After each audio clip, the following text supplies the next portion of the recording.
ये सवाल नंबर 94 है। इसमें दे रखा है भाई एक भिन्न है और जो भिन्न का जो हर है, हर मतलब नीचे वाला, ये हर, ये अंश, यानी जो हर है वो अंश से 2 अधिक है। यानी अंश को x मान लिया तो हर अपने आप ये x+2 हो जाएगा। ये एक भिन्न दे रखी। अब ये आगे कह रहा है कि उसने अंश में से तो 4 घटा दिया और हर में 12 जोड़ दिया। यानी अंश में से तो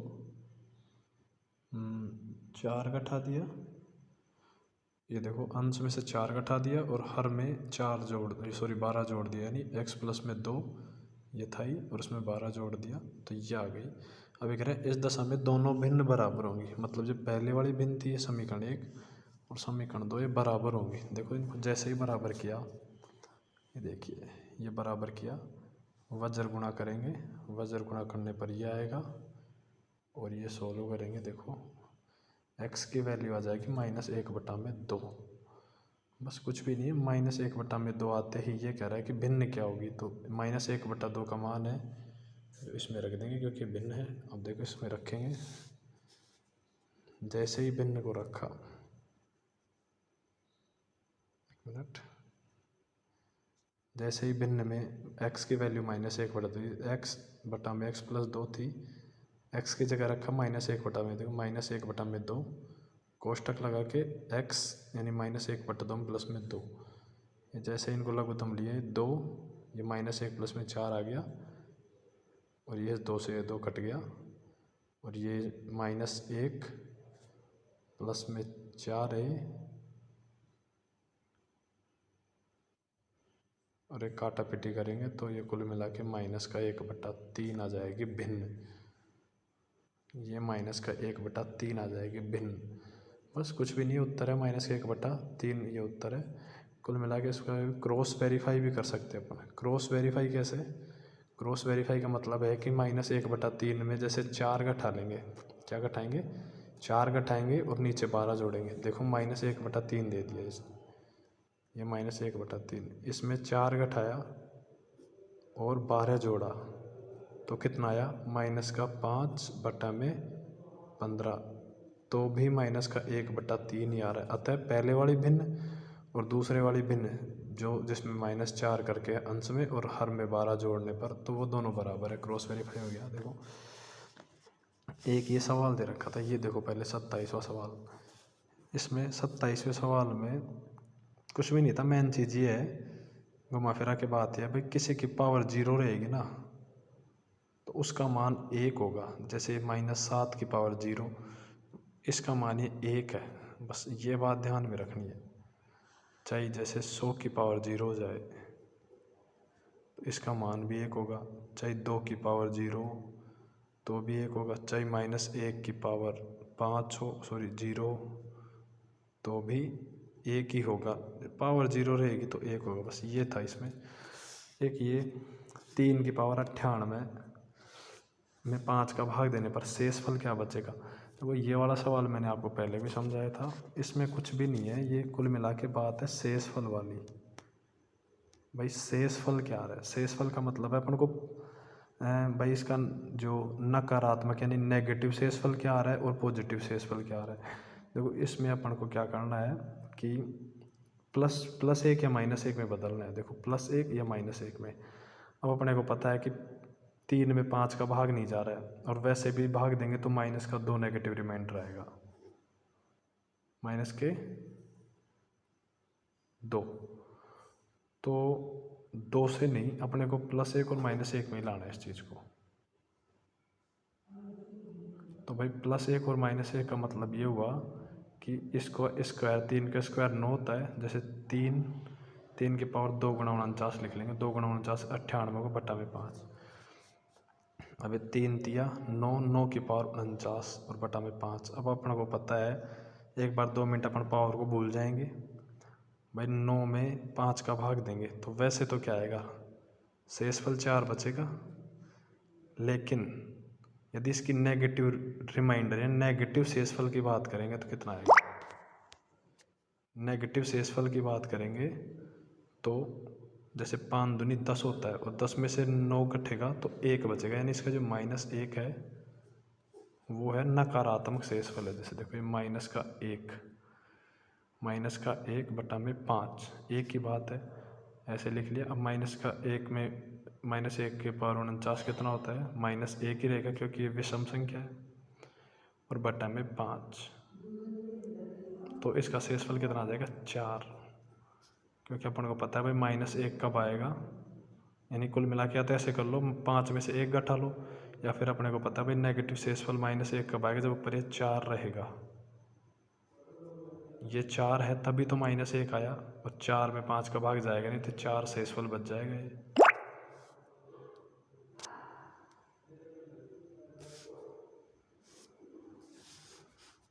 तो ये कुल मिला के इससे 4 शेषफल बच रहा है, बस ये चीज़ ध्यान रखना, इसमें कुछ भी नहीं है। देखो शेषफल ज्ञात करवाने के बाद जैसे 6/5 है तो इसका शेषफल बचेगा 1, अपने को पता है, और यदि 4/5 होगा तो इसका शेषफल बचेगा या तो 4, ये तो खुद 4 शेषफल है, या फिर -1,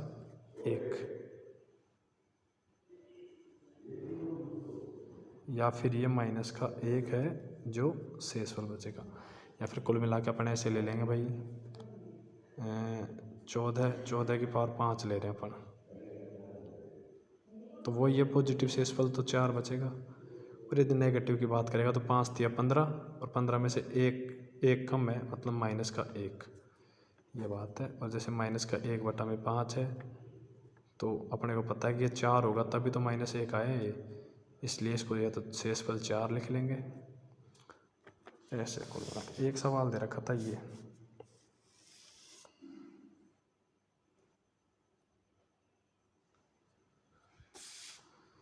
जैसे इस सवाल में क्या था कि 10 दिनों में मिनटों की संख्या ज्ञात करनी थी। पहले तो भाई जो 10 दिनों में जो मिनटों की संख्या है वो सेकंडों के हिसाब से घंटे में कितने के बराबर होगी, तो इसमें कुछ नहीं था। देखो पहले इसमें मिनटों की संख्या ज्ञात करेंगे 10 दिनों में। 10 दिनों में मिनटों की संख्या कैसे निकालेंगे, पहले तो एक दिन में बताओ, एक दिन में मिनटों की संख्या कितनी होती है। देखो एक दिन में सबको पता है 24 घंटे होते हैं, ठीक है, तो एक दिन में मिनट कितनी हो जाएंगी, 24 गुणा 60, ये मिनट होगी। तो 10 दिन में कितनी मिनट हो जाएंगी, दोनों तरफ 10 से गुणा कर देंगे, तो 10 दिन में मिनट हो गई 10 गुणा 24 गुणा 60, यानी इतनी मिनट हो गई है, 14,400 मिनट हो गई है। अब सवाल ये कह रहा है कि 14,400 मिनट हो गई, यदि इनको सेकंडों में बदल दें, यानी जो 14,400 सेकंड है ये कितने घंटों के बराबर होंगे। बस सवाल और कुछ भी नहीं कह रहा है, सवाल सिर्फ इतना कह रहा है कि भाई ये 14,400 मिनट आ गई, 10 दिन में ये मिनट इतनी। भाई यदि इन मिनटों को सेकंड मान ले, जैसे इन मिनट को यदि सेकंड मान ले तो कितने घंटे के बराबर होंगी, यानी 14,400 जो सेकंड हैं वो कितने घंटों के बराबर। देखो 14,400 सेकंड है, इसको मिनट में बदलेंगे तो 60 का भाग दे लेंगे, और इनको यदि घंटा बनाएंगे तो फिर 60 का भाग दे लेंगे, ये घंटे में आ जाएंगे। यानी 14, यानी ये 2 जीरो से 2 जीरो कट गई, 144/6 गुणा 6, 6 से काटेंगे एक बार तो 24/6, और 6 चौका 24, 4 घंटे। बस इसमें कुछ भी नहीं है, सिर्फ ये कह रहा है भाई इतनी मिनट आ गई, 10 दिन में ये मिनट आ गई। देखो इस हिसाब से 10 दिन में ये मिनट आ गई, ये कह रहा भाई जो मिनट आई हैं यदि इनको सेकंड मान लें तो ये इतनी जो सेकंड है वो कितने घंटों के बराबर होगी, कुछ नहीं, ये घंटों के बराबर, इसको कर लिया। एक सवाल था 103वां, एक मिनट,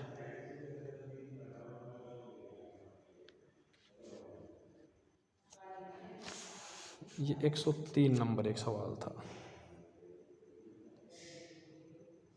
103 में कुछ भी नहीं था भाई, जो घन की जो एक पृष्ठ होती है उसका ध्यान रखना भाई, घन की एक पृष्ठ है जो वर्ग के बराबर होती है। वैसे तो घन की 6 पृष्ठ होती हैं, सबको पता है भाई, घन के 6 फलक होते हैं, कितने, 6 फलक होते हैं, और जो प्रत्येक जो फलक होती है घन की, घनाभ की नहीं, घन की, घनाभ की तो आयत होती है, और जो एक घन की है, जो घन की जो फलक है वो वर्ग के बराबर होगी। तो हम लोगों को पता है वर्ग का क्षेत्रफल 9 दे रखा है, यानी a² बराबर में 9, यानी भुजा आ जाएगी 3 सेंटीमीटर। तो घन का आयतन क्या होगा, a³ होगा, यानी 27 सेंटीमीटर क्यूब। जैसे कि पता है भाई आयतन क्यूब में आता है और क्षेत्रफल स्क्वायर में होता है। अब एक सवाल ये दे रखा था 119वां, जिसमें ये था भाई 25 पैसे के 10 सिक्के। तो अपने को पता है भाई 25 पैसे के यदि 10 सिक्के हैं, क्या है 25 पैसे के 10 सिक्के हैं, तो टोटल मूल्य कितना हो जाएगा 25 गुणा में 10 यानी 250 पैसे। और 250 पैसे का क्या मतलब है, देखो 250 पैसों का कुछ भी मतलब नहीं है। 250 पैसे का मतलब है कि 2 रुपये 50 पैसे। अपन को पता है, ये देखो अपन को पता है भाई 100 पैसे हैं जो 1 रुपये के बराबर होते हैं। 100 पैसा 1 रुपये के बराबर, यानी 2 रुपये और 50 पैसे यानी 200 पैसे। यानी इसको 2 रुपये को चाहिए पहले यूँ लिख लेते भाई 200 पैसे, और 200 पैसे को लिख लिए 2 रुपये और फिर 50 पैसे। देखो इसमें जो ऑप्शन है वो डी था, वो डी गलत दे रखा है। इसमें ऑप्शन डी है जो गलत दे रखा है। ऑप्शन ए और ऑप्शन सी ये है जो सही है। इसमें ऑप्शन ए और ऑप्शन सी सही है।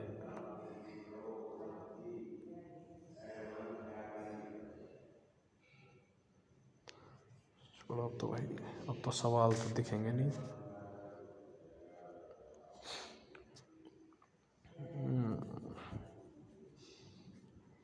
एक मिनट,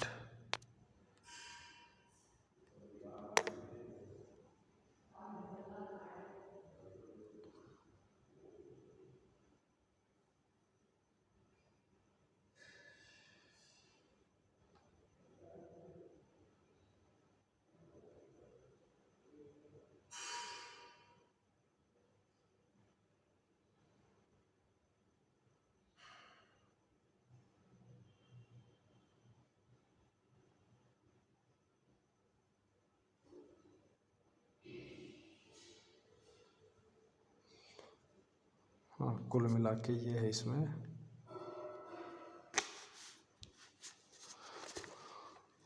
अब इसमें दे रखा था जैसे ऑप्शन ए और ऑप्शन 3 सही है। इसमें भाई इसमें दे रखा था ऑप्शन 1 में तो क्या दे रखा है भाई 1 रुपये के 2 सिक्के, मतलब 1 रुपये के तो 2 सिक्के। 1 रुपये के 2 सिक्के मतलब 2 रुपये तो ये हो जाएंगे। और 50 पैसे का एक सिक्का दे रखा था, यानी ये ऑप्शन 1 सही है। और ऑप्शन सी में दे रखा है कि 1 रुपये के 2 सिक्के और 25 पैसे के भी 2 सिक्के। तो 25 पैसे के 2 सिक्के का मतलब एक सिक्का 25 पैसे का, तो 2 हो जाएंगे 50 पैसे के बराबर। तो ये ऑप्शन ए और ऑप्शन 3 सही है, ऑप्शन 4 गलत है। ऑप्शन 4 में 2 रुपये और 75 पैसे बन रहा है, जो कि गलत दे रखा है। ठीक है, और एक मिनट, ये हाँ ये एक सवाल दे रखा है 120 में कुछ भी नहीं है। वो जो कह रहा है भाई 6 में 4 का भाग देने पर क्या क्या आएगा। तो देखो मैं एक चीज़ बता देता हूँ आपको कि 6 में 4 का भाग देने पर, अब पूरा देखते हैं तो देखो 4 में 6 का भाग देने पर पूरा भाग नहीं जा रहा है, एक बार भी नहीं जा रहा है। तो ये जो 4 है ना, 4 इसी को यहाँ उतार लेंगे ऐसे, मतलब ये 4 ही शेषफल हो जाएगा। और भागफल अपने को पता है कि भागफल तो 0 है, तो ये जो भागफल है ये भागफल तो आएगा 0। और ये 4 है जो शेषफल, क्योंकि इसमें पूरा भाग नहीं जा रहा है इसलिए ये 4 है जो ये शेषफल। अब ये क्या होता है, देखो ये होता है भाजक। भाजक का मतलब है जो भाजक यानी जक यानी जो डिवाइड करता है, यानी जो उस पर जक यानी उसको जक कर देता है, यानी उसको 2 टुकड़ों में जक कर देता है, विभाजक कर देता है। यानी ये तो जक, ये तो ये हो गया भाजक। और ये 4 क्या हो जाएगा यहाँ पे, 4 हो जाएगा भाज्य, 4 हो जाएगा भाज्य। बस इस चीज़ को ध्यान रखना है भाई, ये शेषफल रहेगा, ये भागफल, ये भाज्य और ये भाजक। एक सवाल है 193 नंबर का एक सवाल दे रखा था। एक मिनट, हाँ ये 93 नंबर का एक सर्वसमीका दे रखी है, ये जिसमें कि जो ऑप्शन उत्तर तो ऑप्शन 4 दे रखा है जो कि गलत है। ऑप्शन 4 इसका गलत है, ऑप्शन 1 सही है जो कि श्रीधराचार्य सूत्र कहते हैं उसको। जैसे कि श्रीधराचार्य का मतलब है कि x बराबर में -b plus minus under root b² - 4ac upon में 2a। बस इस चीज़ को ध्यान रखना। ये श्रीधराचार्य सूत्र होता है जो कि समीकरण के लिए होता है। जो समीकरण क्या होती है, समीकरण ये ax² प्लस में bx प्लस में c बराबर में 0। इस समीकरण में जो x का मान आता है, x के यहाँ से 2 मान आते हैं, वो इस श्रीधराचार्य सूत्र से निकालते हैं। तो इसका ऑप्शन जो 4 उत्तर दे रखा है वो गलत है, ऑप्शन 1 इसका उत्तर होगा। ठीक है, एक सवाल दे रखा है ये 94वां, जो कि भिन्न के हिसाब से दे रखा है। देखो ये सवाल क्या कह रहा है भाई, एक भिन्न है जिसका अंश है वो हर से 2 कम है। मतलब अंश है, यानी जो अंश मतलब ऊपर वाला है वो हर से 2 कम है। तो भाई अंश हर से 2 कम कब होगा, जब भाई अंश तो x प्लस में 2 है और सॉरी हर तो x प्लस में 2 है और अंश 2 कम करना होगा, यानी इससे 2 कम, यानी x प्लस में 2 सॉरी x यानी x बटा में x प्लस में 2, ये पहली भिन्न हो जाएगी। इसी चीज़ को याद ध्यान में रखना भाई। इसी चीज़ को भाई इस सवाल में जो मेन चीज़ है वो यही है भाई, इसको बनाएं कैसे। इसको बनाना, इसको कुछ भी नहीं बनाना भाई। ये कह रहा है भाई जो अंश है वो हर से 2 कम है, यानी कि x प्लस में 2 नीचे वाली और x ये, बस इसी चीज़ पर ध्यान देना है। अब ये कह रहा है कि अंश और हर में, अंश में तो 2 घटा दिया और हर में 2 जोड़ दें, पर भिन्न का जो मान है 1/3 आएगा। यानी भिन्न तो क्या थी, x बटा में x प्लस 2 थी, अंश में 2 घटा दिया यानी x माइनस 2 और हर में 2 जोड़ दिया यानी x प्लस 2 प्लस में 2 बराबर में 1/3। इसको वज्र गुणा करने पर यहाँ पे x की वैल्यू आ जाएगी 5। बस अब ये कह रहा है कि भाई पुरानी भिन्न क्या होगी, तो पुरानी भिन्न कुछ भी नहीं है। पुरानी भिन्न x बटा में x प्लस में 2 है, ऐसे x की वैल्यू रखेंगे तो 5 बटा में 7 आ जाएगी, उत्तर आ जाएगा। बस वो कुछ भी नहीं है। एक सवाल इसमें ये है और बिल्कुल हाँ, एक ये सवाल दे रखा था, ये 149वां जो कि चक्रवृद्धि ब्याज वाला था। इसमें देखो कुछ भी नहीं है। इसमें एक चीज़ देखनी है कि जो सवाल में जो मूलधन था वो 48,000 था और जो 48,000 सवाल में मूलधन था वो ही 4 ऑप्शनों में मूलधन था। 1 2 3 4 जो 4 ऑप्शन है, 4 वो में वो ही मूलधन था। तो कुल मिला के बात है भाई, इनका धन तो बराबर हो गया, तो धन से तो कोई फ़र्क पड़ेगा नहीं इनके ब्याज पे भाई। धन से तो कोई फ़र्क पड़ेगा नहीं। कुल मिला के इनकी जो टाइम और रेट है उनको देख लेंगे भाई, क्या क्या बराबर आ रही है। तो सवाल में देखो टाइम तो दे रखा था 3 साल और जो रेट दे रखी थी वो दे रखी थी 5%। अब ऑप्शन 1 दे रखा था, ऑप्शन 1 में देखो धन तो वही 48,000 था। वो कह रहा है अर्धवार्षिक संयोजित है। अर्धवार्षिक का मतलब होता है कि जैसे अर्धवार्षिक का मतलब है 12 बटा में 6, यानी 6 का भाग देंगे 2 आ गया, यानी दर को तो 2 से डिवाइड कर देंगे, समय को 2 से गुणा कर देंगे। तो उसमें ऑप्शन 1 में दे रखी है दर तो 10 दे रखी थी, यानी 2 का भाग देंगे 5% और समय 2 गुणा t, यानी समय उसमें 1.5 वर्ष दे रखा था, 1.5 ऐसे दे रखा था, जो कि सही करेंगे तो 2 एकम 2 और 1 3 बटा में 2 आ जाएगा और टाइम को 3/2 से गुणा कर लें, टाइम 3 साल। यानी ये ऑप्शन 1 उसी के समान है, जो जितना ब्याज इसमें आएगा वो इसी के समान, क्योंकि टाइम तो सेम है ही और कुल मिला के इनको दर और टाइम भी सेम आ गया। ठीक है, तो पहला वाला ठीक है। अब ये कह रहा है ऑप्शन बी में कह रहा था वो 4 माह में ब्याज संयोजित होता है। 4 माह में ब्याज संयोजित होने का मतलब भाई चौमाही चमाही जो 4 माही कुछ भी बोलो से, कुल मिला के कि भाई 12 में इस 4 का भाग दे लेंगे तो 3 आ जाएगा, यानी दर में 3 का भाग दे लेंगे और टाइम को 3 से गुणा कर देंगे।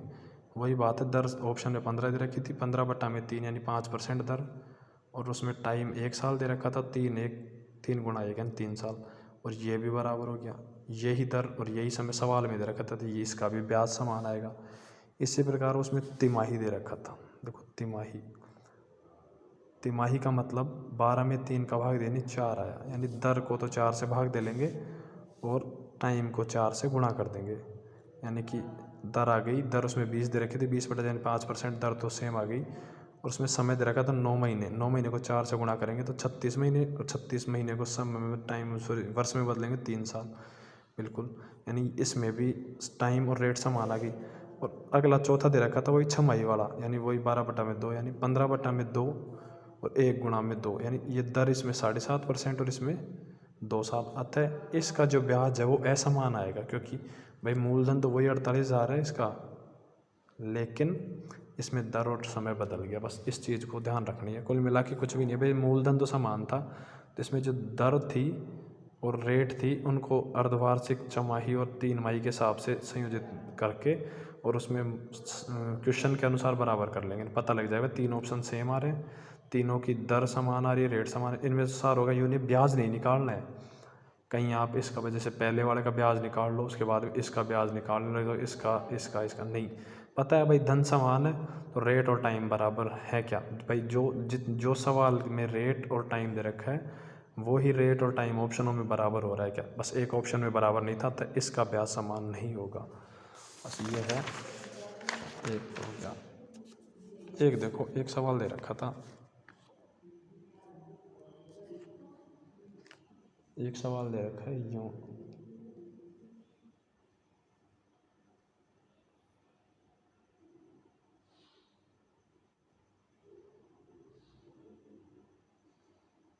देखो एक सवाल तो ये जो पत्ती वाला सवाल है, जो ये कि पत्ती वाला सवाल दे रखा था, ये देखो एक मिनट,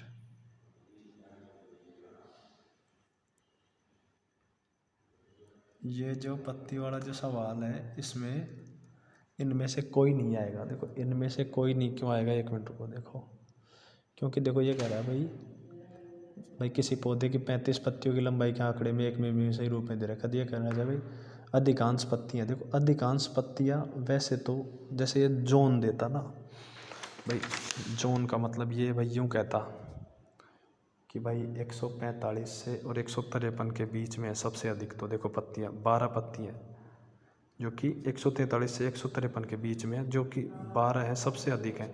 लेकिन अपने को ये नहीं पता कि भाई 145 पे ज़्यादा है कि 146 पे कि 147 पे, वही 48 पे, 49 पे, 50 पे, 51, 52, 53। अपन को ये नहीं पता कि कौन से पे सबसे ज़्यादा है भाई। अपन को तो ये पता है इसमें सबसे ज़्यादा भाई 145 से 153 के बीच में सबसे ज़्यादा पत्ती है, लेकिन अपने को ये नहीं पता कि यार 145 पे ज़्यादा है, 46 पे, 47 पे ये, इसलिए इसका जो ऑप्शन 4 है इनमें से कोई नहीं वो आएगा इसमें, वो है एकदम इनका सही। देखो एक चीज़ और, इसमें एक चौथा नंबर का सवाल दे रखा था, वो यूँ करा भाई, दो संख्याएं दे रखी थी, दो संख्याओं का अनुपात दे रखा था 3:4। पहली चीज़ ये कि देखो दो संख्याओं का अनुपात दे रखा 3:4, यानी कि उनको मान लिया संख्या एक 3x और एक 4x, 3x और 4x मान लिया। सवाल में दे रखा उनका एलसीएम दे रखा है 84, एलसीएम 84 दे रखा है, तो संख्याएं क्या होंगी, तो कुछ भी नहीं है भाई। एलसीएम 84 दे रखा है तो इनका भी अपन जो 3x और 4x दो संख्याएं अपन ने मान ली, इनका एलसीएम निकाल लेंगे। तो एलसीएम कैसे निकालते हैं आपको पता होगा भाई, 3x और 4x में इनमें दोनों में कॉमन क्या है भाई, x का भाग दे लिया तो 3 और 4। यदि HCF की बात करेगा तो HCF सिर्फ x ही होगा, HCF सिर्फ x ही होगा, क्योंकि HCF होता है जो सबसे ज़्यादा कॉमन कौन सा, तो इन दोनों में कॉमन यही है, x ही कॉमन है बस, और कुछ भी नहीं है। और यदि LCM की बात करेगा तो ये सारी गुणा हो जाएंगी, x गुणा 3 गुणा 4, यानी 4 3 12x, ये देखो 12x आएगा LCM। तो देखो जो 12x है वो बराबर किसके हो जाएगा, 84 के, यानी x की वैल्यू 7 आ जाएगी। बस अब संख्याएं बता देंगे अपन भाई, x की वैल्यू 7 है तो पहली 7 या 21 और दूसरी 7 चौक 28, कुछ भी पूछ लेगा। एक देखो एक तरीका तो ये हो गया इस सवाल को करने का, ठीक है, एक सवाल एक तरीका तो ये। एक दूसरा तरीका और होता है जो कि अपन को याद रखना है, ये सूत्र है उसमें, जो मेन जो सूत्र होता है वो ये सूत्र है उसमें,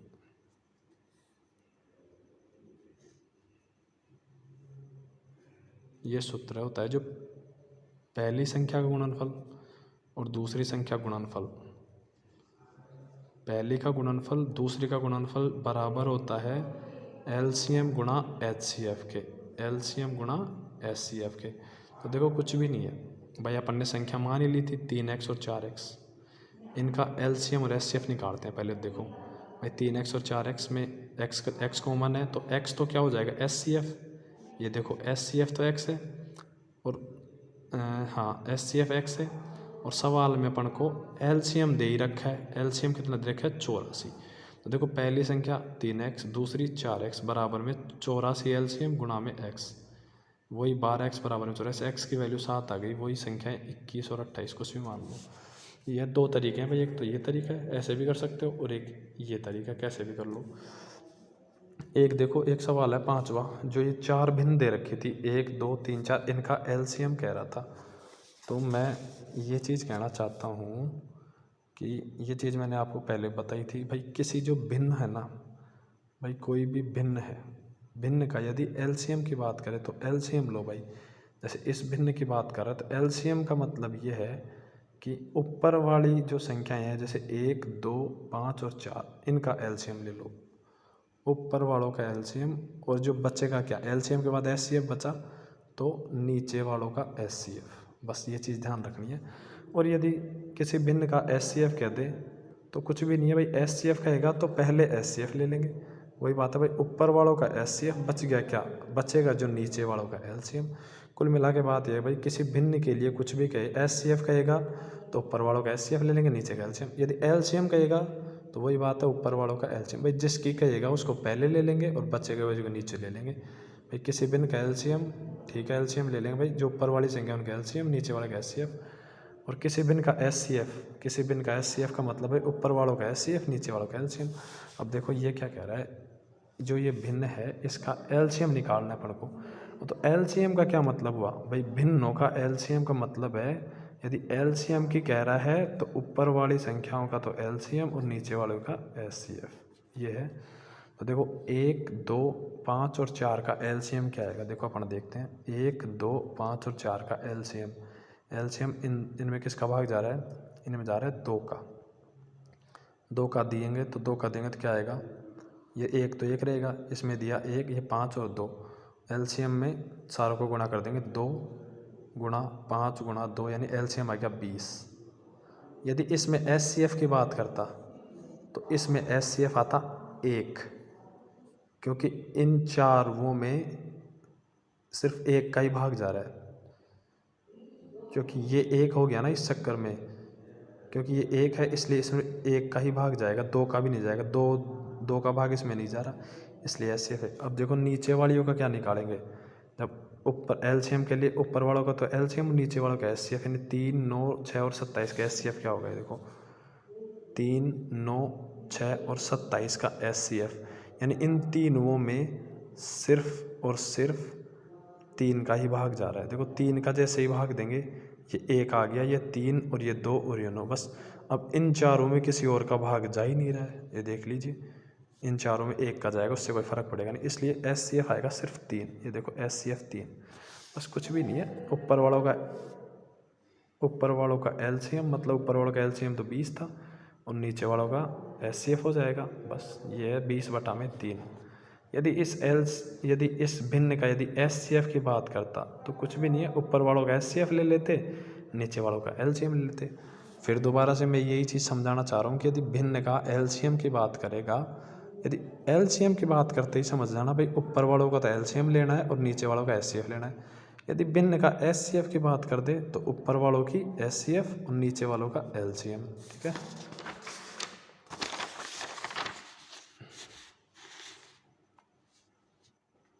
भाई एक सवाल ये दे रखा था, इस सवाल में कुछ भी नहीं है, ये व्रत की जीवा है। तो बताया था भाई, किसी व्रत की जो जीवा है वो किसी व्रत की जीवा द्वारा जो केंद्र पर जो अंतरित कोण है, यानी ये व्रत की जीवा, इसके द्वारा एक केंद्र पर अंतरित कोण है, ये परिधि पर अंतरित कोण उसका दुगुना है, मतलब ये जो कोण है इसका दुगुना है। देखो व्रत की किसी जीवा द्वारा केंद्र पर अंतरित कोण परिधि पर अंतरित कोण का दुगुना होता है। जैसे ये जीवा, इसके द्वारा ये जो कोण है केंद्र पर अंतरित कोण, ये केंद्र है, केंद्र पर अंतरित कोण परिधि पर अंतरित कोण के दुगुना होता है, यानी ये x है तो ये 2x है, यानी 2x की वैल्यू 60 दे रखी है तो x की वैल्यू 30 आ जाएगी, बात खत्म। एक सवाल है 97 नंबर, 1 मिनट देखते हैं क्या है 97 नंबर सवाल, 1 मिनट।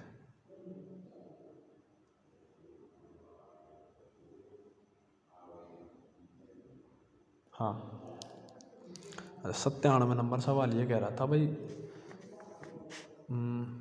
97 में भी उत्तर तो 3 दे रखा है, लेकिन उत्तर 3 है जो गलत है, ऑप्शन 2 वाला सही है।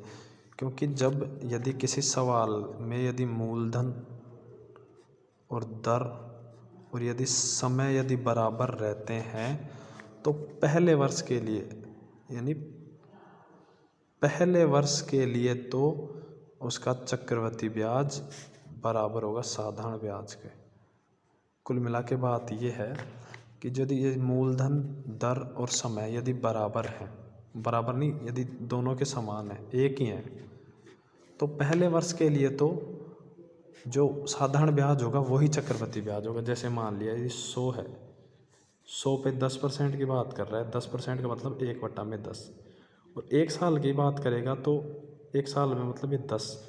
अब ये जो 10 है यही पहले साल के लिए साधारण ब्याज भी यही होगा और चक्रवृद्धि ब्याज भी यही होगा, कंपाउंड इंटरेस्ट पे। अतः ये ध्यान रखना है भाई, पहले साल के लिए ब्याज, पहले साल के लिए चक्रवृद्धि ब्याज और साधारण ब्याज बराबर होगा।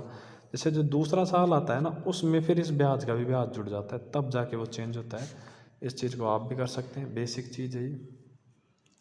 एक 96 व 97 के ऊपर ही, इसी के ऊपर एक 96वां सवाल दे रखा था। इसको तो आपने खैर कहा नहीं, लेकिन मैं ज़बरदस्ती समझा रहा हूँ भाई ये ब्याज की दर थी, ये कह रहा है भाई ब्याज की दर थी वो पहले 8% थी। ये देखो भाई ब्याज की दर पहले 8% थी और बाद में हो गई है 7/3/4 हो गई थी। ये हो गई थी 7/3/4, यानी इसको सोल्व करेंगे तो 7 चौक 28 और 3, 7 चौक 28 और 3 यानी 31/4%, यानी 8%।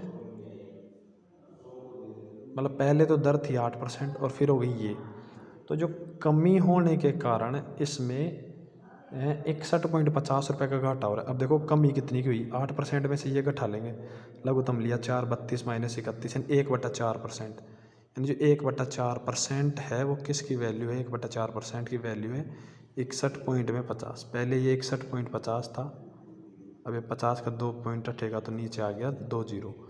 बस कुल मिला के क्या है भाई 61.50 था, 1% की वैल्यू है कितनी, 4 को इधर गुणा कर देंगे, 6150 गुणा 4/100, 100% की वैल्यू निकाल देंगे। मूलधन दोनों तरफ 100 से गुणा करते ही ये आ जाएगा 24,600। एक सवाल दे रखा था 104,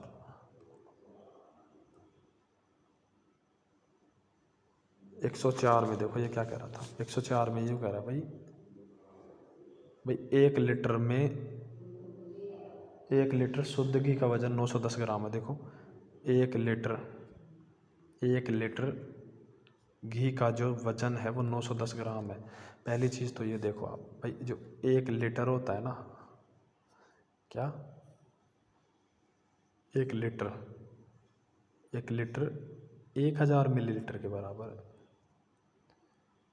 1 लीटर 1000 मिलीलीटर के बराबर है, और 1 लीटर 1000 मिलीलीटर मतलब 1 लीटर बराबर में 1000 में ml। इस चीज़ को याद रखो। देखो जो 1 लीटर है, 1 लीटर 910 ग्राम के बराबर है, तो ये कह रहा है 700 मिलीलीटर शुद्ध घी का वजन कितना होगा। इसमें तो कुछ भी नहीं है, देखो अपन को पता है भाई ये 700 ml की बात कर रहा है, मिलीलीटर का मतलब 700 ml।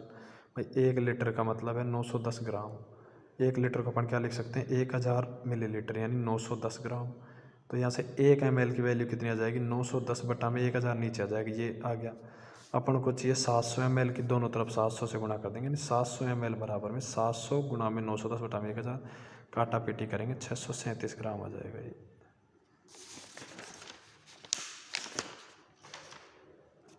ये क्या सवाल दे रखा है 100 और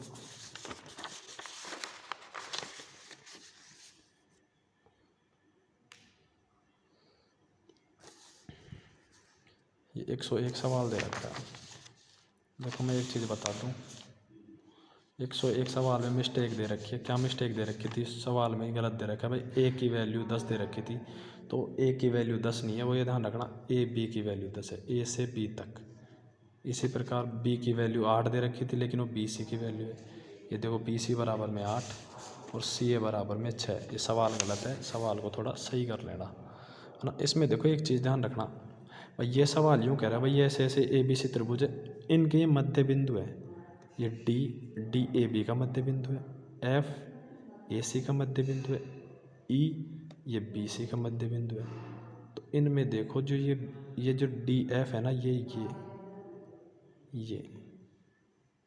ये इसके सामने वाली जो भुजा है ना बी सी, इसकी आधी है, यानी डी एफ है ना, डी एफ ये बात यदि मध्य बिंदु के लिए है, ये डी एफ है जो आधी है 1/2 BC के लिए। इसी प्रकार ये जो ई एफ है, क्या ई एफ, ये किसकी आधी हो जाएगी, ये इसके सामने वाली ए बी की आधी। इसी प्रकार ये जो डी ई है, ये डी किसकी आधी हो जाएगी, ए सी की। बस इसमें कुछ भी नहीं है।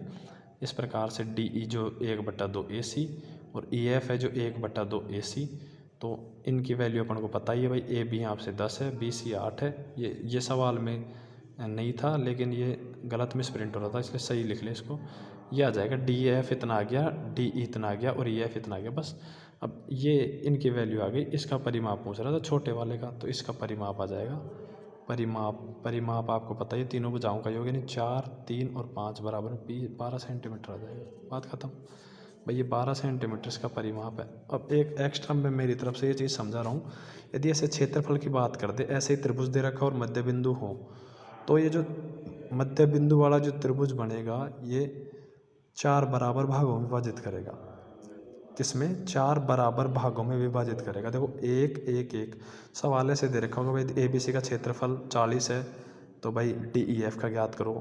किसी का भी पूछ लेगा, ये कह देगा इसका ई सी एफ का ज्ञात करो, या फिर यूँ कह देगा इनका पूछ लेगा। देखो जैसे डी एफ ई और सी, देखो जी यहाँ से ये इसका पूछ लेगा, तो इसका पूछने पर कितना हो जाएगा, 1 और 1 2, 2 की वैल्यू बताएंगे। देखो 1 2 3 4, 4 की वैल्यू 40 है, 4 की वैल्यू 40 है, तो 1 की वैल्यू 10। अब अपने से 1 की पूछेगा तो अपन बता देंगे। यदि 2 की पूछ लेगा, 2 का मतलब यदि इनकी पूछ ले तो 2 की वैल्यू 20। यदि अपने से कहे कि भाई डी बी सी एफ, यानी डी बी सी एफ का मतलब है कि ये तीनों मतलब 1 2 3, 3 की वैल्यू दोनों तरफ 3 से गुणा कर देंगे 30।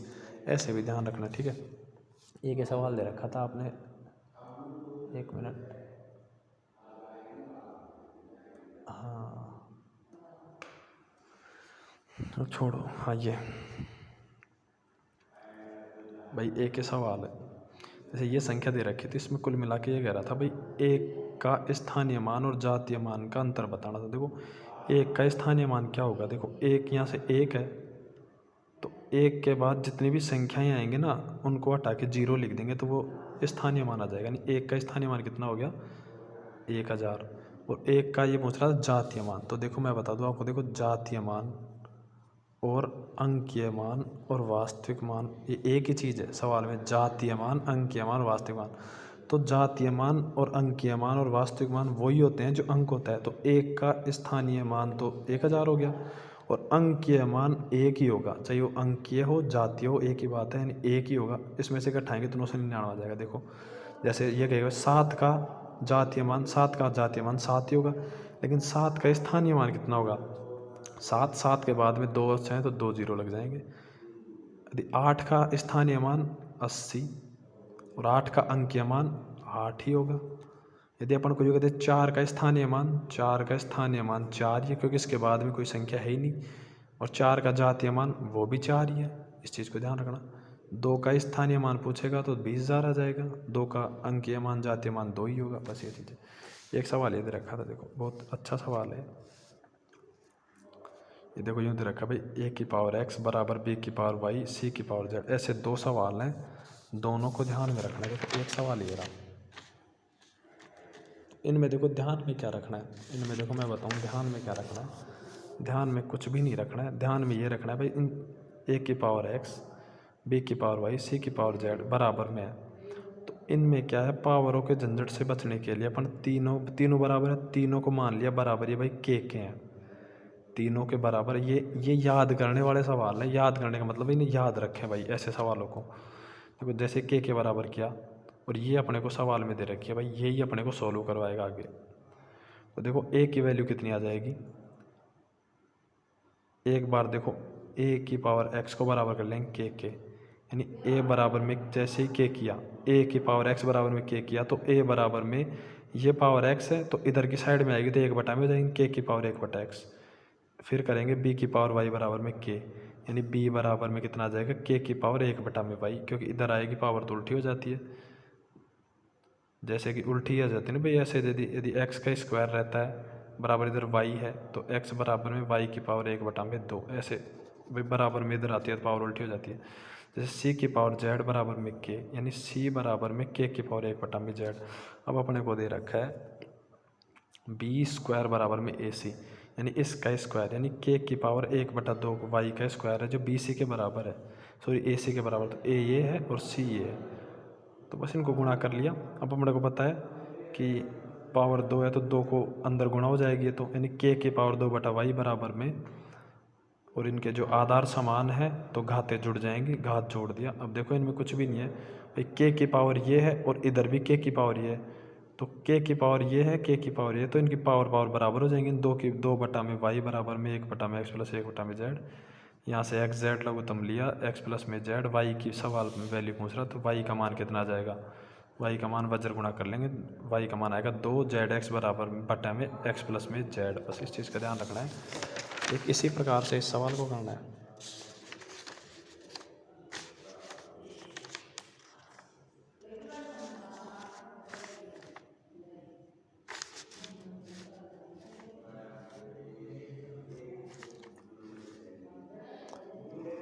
वही बात है, वही बराबर के की कर लिया, के बराबर पहले इसको कर लेंगे। जैसे 2x बराबर में के किया तो 2 की वैल्यू कितनी आ गई, के की पावर में 1/x, फिर इसको बराबर इसके करेंगे तो ये आ जाएगा और ये आ जाएगा।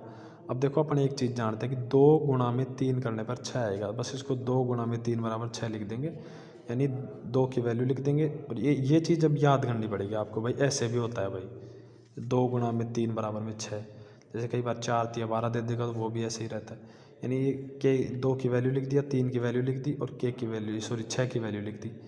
अब ये आधार समान है, घातें जुड़ गई, के की पावर में ये और बराबर के की पावर माइनस 1/जेड। जैसे 6 की पावर जेड बराबर के था ना, तो 6 बराबर में के माइनस 1/जेड, यानी वही बात, के की पावर ये, के की पावर ये, तो ये के से के तो हट जाएगा और पावर बराबर हो जाएंगे, यानी 1/x प्लस में 1/वाई बराबर माइनस का 1/जेड, माइनस इधर आएगा तो प्लस आ जाएगा, यानी 1/x प्लस 1/वाई प्लस बराबर 0। बस ये चीज़, इसमें कुछ भी नहीं है। एक सवाल ये था भाई, 3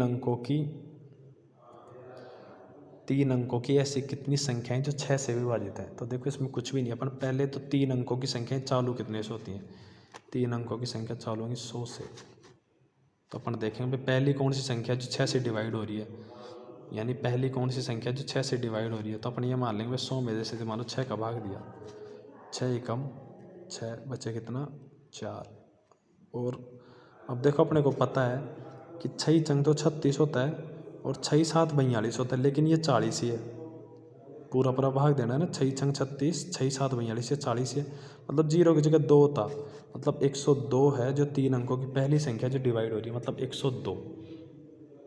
इस चीज़ को अपन एक चीज़ तो ध्यान रख लेना कि यदि 6 से वो डिवाइड हो रही है, 6 अंकों की जो संख्या 6 से यदि वो डिवाइड हो रही है, तो 102 के बाद में अब सीधा 6 जोड़ने पर ही वो संख्या आएगी जो 6 से डिवाइड होगी।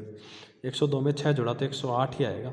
यूँ नहीं है कि 107 भी डिवाइड हो रहा है, 105 भी डिवाइड हो, नहीं, यदि 6 से डिवाइड है तो 102 में 6 जोड़ दिया, यदि 8 से डिवाइड होता तो फिर 8 जुड़ता, यानी 102 में 6 जोड़ता 108 आया। अब इसके बाद अगली जो संख्या होगी जो 6 से डिवाइड होगी वो भी 6 जुड़ेगा, 108 में 6 जोड़ा 114। ऐसे बहुत सी संख्याएं चलेंगी, इसमें बीच में डैश डैश डैश, जो लास्ट संख्या है वो 996 होगी। अब 996 में अपन कैसे ज्ञात करेंगे, देखो ऐसे ज्ञात कर लेंगे भाई, 3 अंकों की लास्ट संख्या कितनी है, ये, इसमें 6 का भाग दिया तो यह आएगा 6 एकम 6, 3 बचा 39, 6 छंग 36, यानी फिर 3 बचा और 39। अब देखो 39 है, अपने को पता है कि या तो ये 42 होगा या ये 36 होगा। यदि 42 करने पर तो क्या है कि 3 ज़्यादा, तो 3 यदि इसमें जुड़ेगा तो 4 अंकों की संख्या हो जाएगी, लेकिन अपने को 3 की चाहिए, इसलिए उसको 39 को 36 करने के लिए इसमें 3 कम करना पड़ेगा, यानी 996 है जो अंतिम संख्या हो जाएगी। अब देखो जो संख्या ज्ञात करते हैं ना ऐसे, जो ये एज ए समांतर श्रेणी होगी, क्या होगी, समांतर श्रेणी।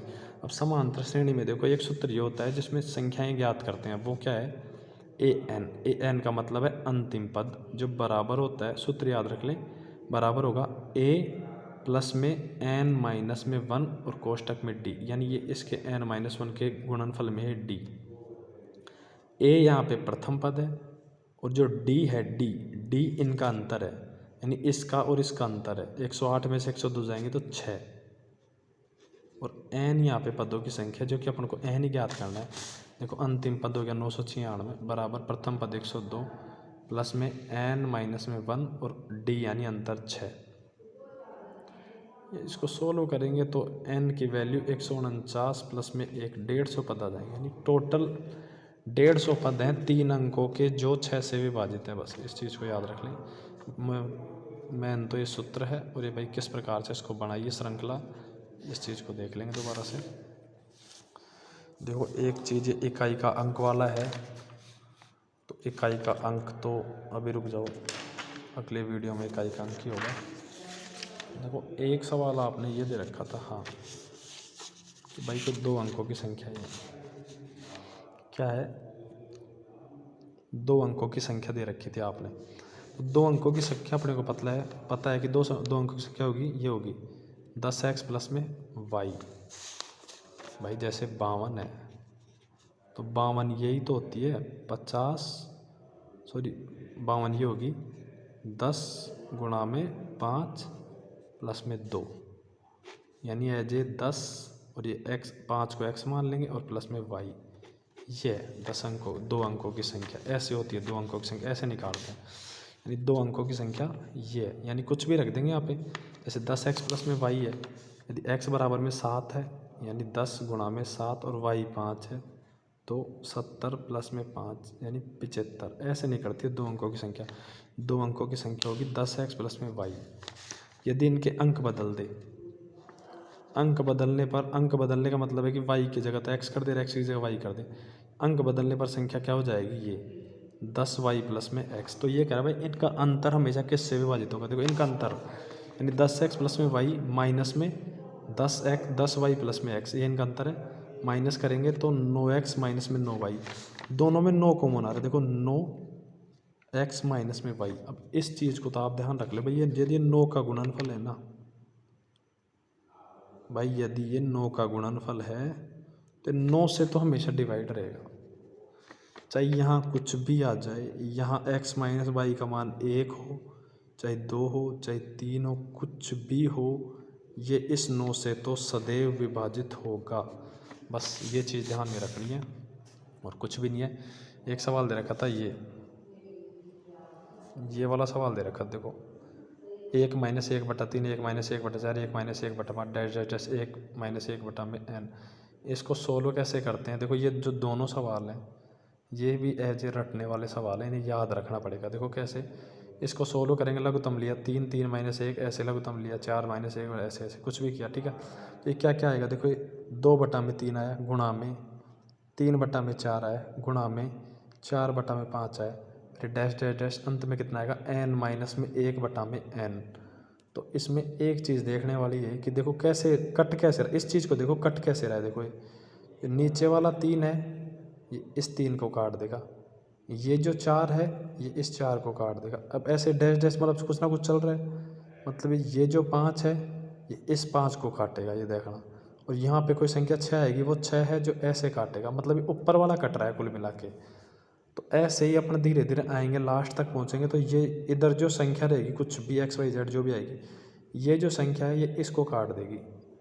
तो इधर तो क्या बच गया 2, इधर क्या बच गया बटा में n, यानी 2/n ये आएगा। कुल मिला के भाई इसकी कटिंग देखनी है भाई, ये वाला जो 3 है ना, ये वाला जो 3 है इसको काट रहा है, ये 4 है जो इसको काट रहा है, ये 5 है जो यहाँ पे कोई आएगी इसको काटेगा।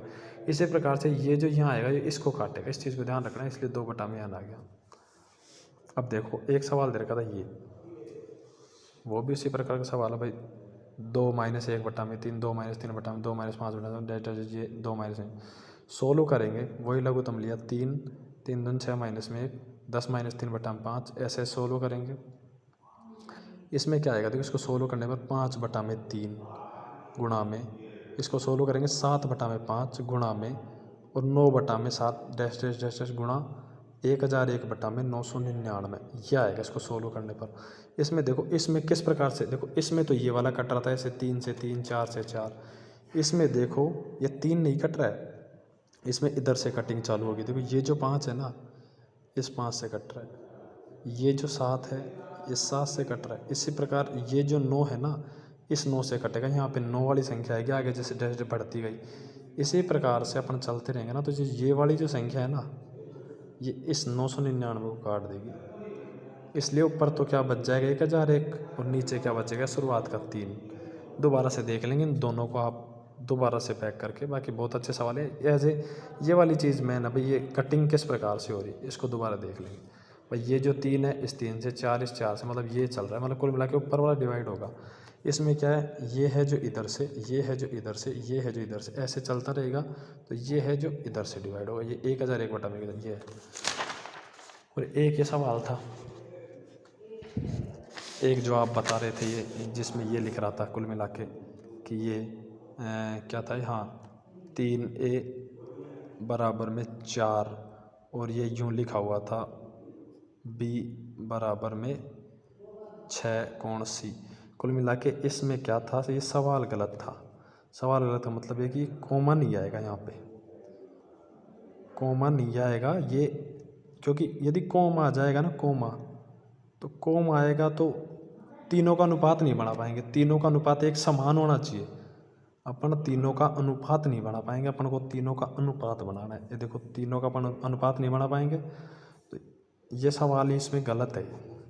ये यहाँ पे कोमा नहीं लग रहा था, कोमा हटा के ये बराबर था, इसमें तीनों बराबर थे। जो कि ये देखो 3a बराबर में 4b और 6c। इनको कैसे सोल्व करते हैं देखो, मैं बताता हूँ आपको कैसे सोल्व करेंगे। इसको लिखेंगे 3a 4b और 6c। इसमें देखो कुछ भी नहीं करना, तीनों का एलसीएम लेंगे, 3, 4 और 6 का एलसीएम लेंगे तो 12 आएगा। देखो 12 बटा में 3 कर देंगे, 12 ऊपर है बटा में 4 कर देंगे, जो कि 4 है। 12 बटा में 6, ए बी और सी का जो अनुपात आएगा वो पर अपने को पता है कि इनको काटेंगे 3 चौक 12, 4 तिया 12 और 6 दूनी 12, बस 4 3 7 और 2 9। 9 की वैल्यू 180। त्रिभुज अपन जानते हैं 180 होता है, तीनों गुणों का योग। 1 की वैल्यू 20, तो 4 की वैल्यू कितनी आ जाएगी, दोनों तरफ 4 से गुणा कर देंगे, यानी 4 गुणा में 20, यानी 80 डिग्री आ जाएगी। देखो और कैसे सोल्व करते हैं, और इनको चाहे ऐसे भी कर लेंगे। 3a 4b और 6c को बराबर मान लिया k के, यानी a की वैल्यू कितनी आ जाएगी, k बटा में 3, b की वैल्यू k बटा में 4, यानी पहले 3a बराबर में k, फिर 4b बराबर में k और 6c बराबर में k, ये वैल्यू आ गई। अब इसमें देखो k की वैल्यू अपन क्या मान सकते हैं, k की वैल्यू अपन तीनों का एलसीएम मानेंगे।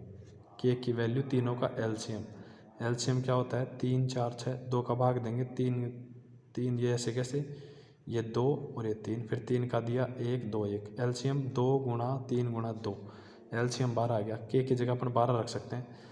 k की जगह जैसे अपन ने 12 रखा तो ABC का अनुपात आ गया 4:3:2, यानी त्रिभुज का क्षेत्रफल इन अनुपातों में है। तो 4 3 7 और दोनों, 9 की वैल्यू 180 है, 1 की वैल्यू 20। यदि b की पूछेगा दोनों तरफ 4 से गुणा, a की पूछेगा दोनों तरफ 4 से गुणा, b की पूछेगा दोनों तरफ 3 से गुणा, c की पूछेगा दोनों तरफ 2 से गुणा, बात खत्म।